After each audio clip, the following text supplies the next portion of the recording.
Doctor Baba Saheb Ambedkar open university.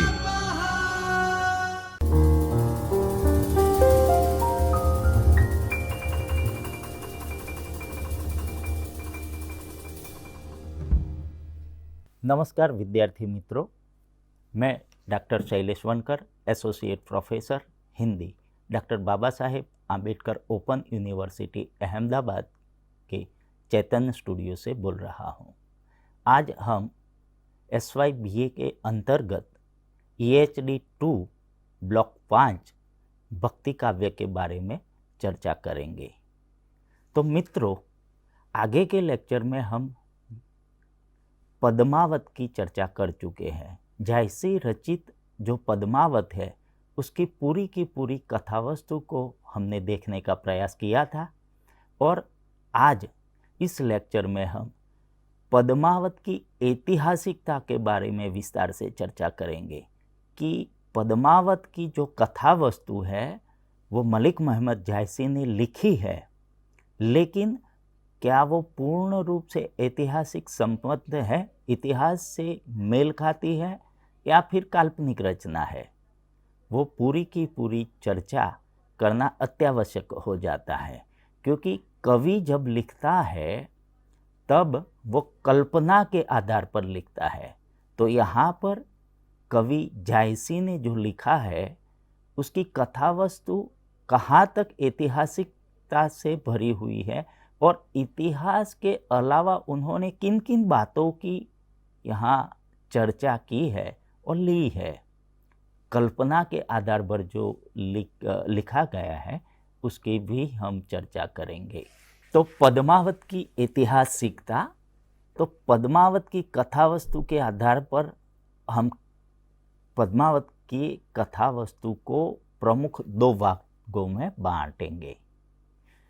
प्रथम भाग जो है वो रतन सेन और पद्मावती के प्रेम वर्णन का बताया गया है। पद्मावती को प्राप्त करने के लिए राजा रतन सेन ने कैसे कैसे प्रयत्न किए, सिंहल द्वीप की जो राजकुमारी पद्मावती है वो कैसे सिंहल द्वीप तक पहुंचा, उसकी पूरा का पूरा वर्णन मलिक मोहम्मद जायसी ने पद्मावत में किया है।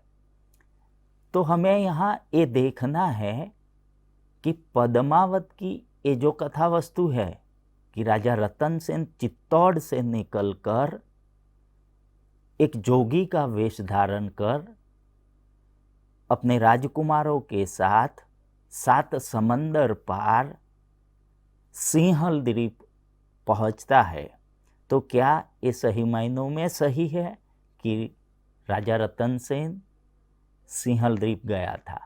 दूसरी बात, यहाँ पर मलिक मोहम्मद जायसी ने रतन सेन के सारे प्रयत्न, पद्मावती को प्राप्त करने के जितने भी प्रयास उसने किए हैं, वो सारे प्रयास का एक के बाद एक वर्णन किया है। क्या वो इतिहास से कहीं पर भी मेल खाते हैं क्या? इसकी भी चर्चा करेंगे। तो राजा के सम्मुख जब हीरामन तोता पद्मावती का रूप सौंदर्य प्रस्तुत करता है, कहता है कि सिंहल की एक राजकुमारी है जिसका नाम पद्मावती है, वह अत्यंत सुंदर है, अत्यंत लावण्यवती है, तो इसका इतना रूप सौंदर्य सुनकर राजा मदहोश हो जाता है और उसे प्राप्त करने के लिए 7 समंदर पार जोगी का वेश धारण करके निकल पड़ता है। जाता है, बीच में कई कठिनाइयों का सामना करता है, कई मुश्किलों का सामना करता है, कई कष्ट भी वो सहन करता है। अंततः वह सिंहल द्वीप पहुंच जाता है। सिंहल द्वीप पहुंचकर राजा रतन सेन एक मंदिर में पद्मावती को देखता है। तो जैसे हीरामन तोता ने पद्मावती का रूप सौंदर्य प्रस्तुत किया था राजा के सम्मुख, बिल्कुल उतनी ही लावण्यवती और सुंदर पद्मावती थी। तो पद्मावती को देखकर राजा रतन सेन मूर्छित हो जाता है, वो जमीन पर गिर जाता है। गिरने के बाद वो खड़ा होता है और फिर दोनों का मिलन होता है। दोनों मिलन होता है, प्रेम होता है एक दूसरे को देखकर। अंत में दोनों का विवाह होता है, शादी होती है।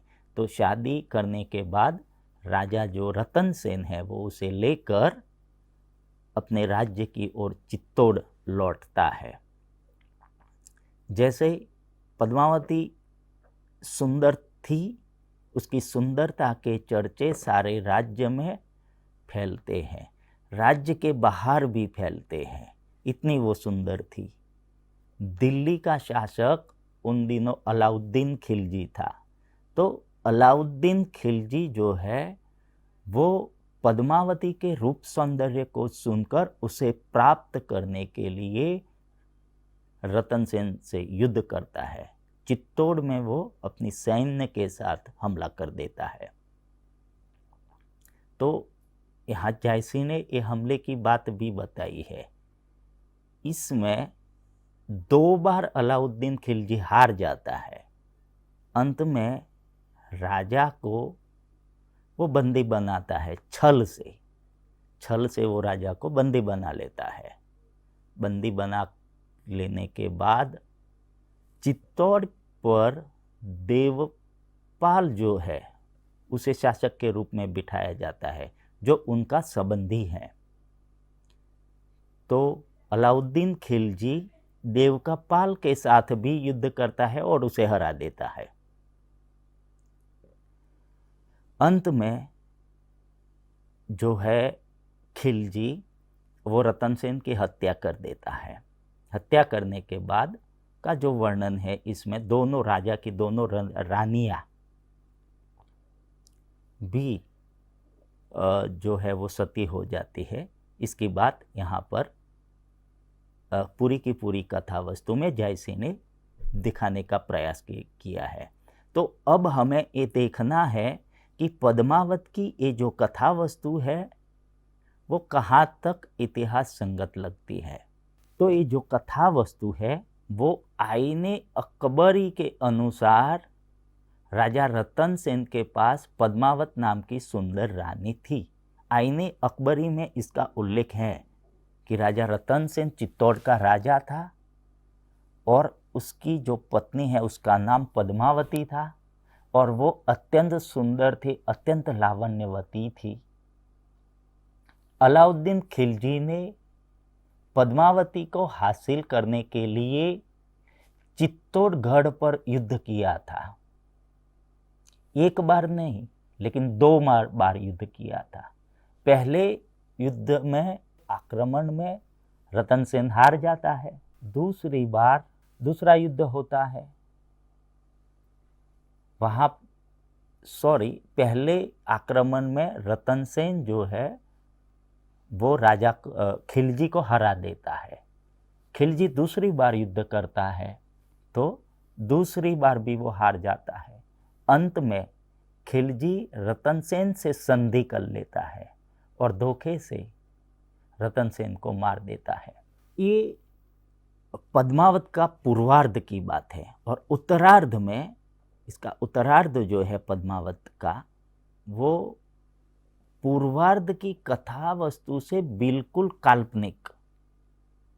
पहले वाली जो बात है इसमें कल्पना के आधार पर कथा वस्तु को बढ़ा चढ़ाकर कवि ने यहाँ प्रस्तुत करने का प्रयास किया है।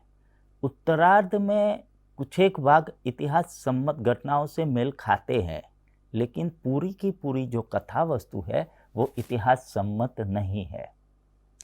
अलाउद्दीन खिलजी का शासन जिस समय दिल्ली पर था, उस समय चित्तौड़गढ़ पर भीमसिंह नामक राजा शासन करता था। ये इतिहास सम्मत बातें हैं कि भीमसिंह नामक राजा था जो चित्तौड़गढ़ पर शासन करता था, जबकि आईने अकबरी में इस राजा का नाम रतन सिंह दिया गया है। कर्नल टांड के अनुसार राजा का नाम भीम सिंह था। कहने का मतलब कर्नल टॉन्ड और आईने अकबरी में जो वो इतिहास से मेल नहीं खाती है, इसलिए हम ये कह सकते हैं कि मलिक मोहम्मद जायसी ने पद्मावती की रचना में कल्पना के आधार पर अपनी बातें जोड़ते गए हैं। रतन सेन जो है उसका उत्तरार्ध अंत में होता क्या है, तो रतन सेन की मृत्यु हो जाती है छल से, कपट से। अलाउद्दीन खिलजी उसे छल से पकड़ ले जाता है, बाद में उसकी मृत्यु होती है। मृत्यु के बाद उनके समधी जो है, उनका नाम अरसी था, तो अरसी नामक उनके संबंधी को गद्दी पर बिठाया जाता है, चित्तौड़ की गद्दी पर। तो अंत में वह भी मारा जाता है युद्ध में।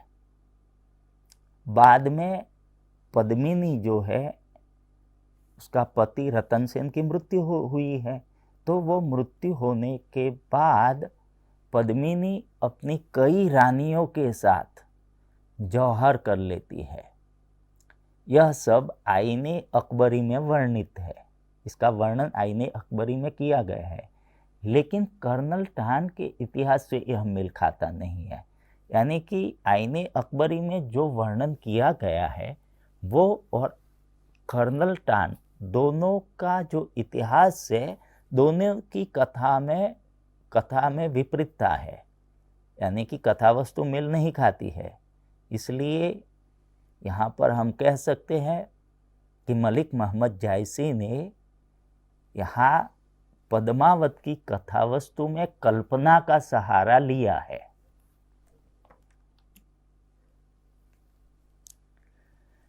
रतन सेन नामक लोकप्रिय राजा था, यह पद्मावत की कथा वस्तु के आधार पर हम कह सकते हैं, और आईने अकबरी में इसका वर्णन है, जबकि कर्नल टॉन्क ने इसका कोई वर्णन नहीं किया। खिलजी ने चित्तौड़ पर हमला किया था, यह इतिहास सम्मत बातें है कि ये बात सही है कि अलाउद्दीन खिलजी ने चित्तौड़ पर हमला किया था। खिलजी ने रतन सेन को धोखे से गिरफ्तार किया था, क्योंकि 2 बार अलाउद्दीन खिलजी ने चित्तौड़गढ़ पर हमला किया, तो दोनों बार वो हार जाता है। फिर उसे पता चल जाता है कि मैं चित्तौड़गढ़ पर जीत नहीं पाऊंगा, रतन सेन को हरा नहीं पाऊंगा। परिणाम स्वरूप वो धोखे से, छल से राजा रतन सेन को गिरफ्तार कर लेता है। गिरफ्तार करने के बाद उसे मार देता है। तो यह बात जब उनकी पत्नी पद्मावती को पता चलता है कि उसके पति रतन सेन को मार दिया गया है छल से, कपट से, तब नागमती, पद्मावती और राज्य की कई रानियां साथ मिलकर जौहर करती है। तो ये जो जौहर की घटना है वो इतिहास प्रसिद्ध है। तो जौहर का मतलब होता है कि सारी औरतें एक साथ आग में जलकर अपनी जान दे दे। तो ये जो बात है वो इतिहास में अंकित है, इसलिए ये बात सही है कि चित्तौड़गढ़ की कई रानियों ने साथ मिलकर जौहर किया था।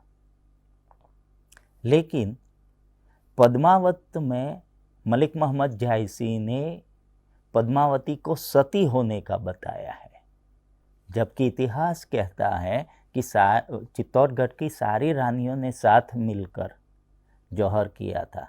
तो जौहर का मतलब होता है कई रानियां साथ मिलकर अग्नि में अपनी जान दे देती हैं, जबकि सती का अर्थ होता है कि अपने मृत पति की चिता पर स्वयं चढ़कर आग में चढ़ जाना, इसे कहते हैं सती होना। तो जायसी ने यहाँ पर पद्मावती को अपने पति के साथ चिता में अपनी जान दे दी थी, ऐसा बताया है। कहने का मतलब सती होने का बताया है, जो इतिहास सम्मत नहीं है। ये जो बात है वो इतिहास से मेल नहीं खाती है। धन्यवाद मित्रों। तो आज हम यहाँ पर पद्मावत की ऐतिहासिकता के बारे में देखें।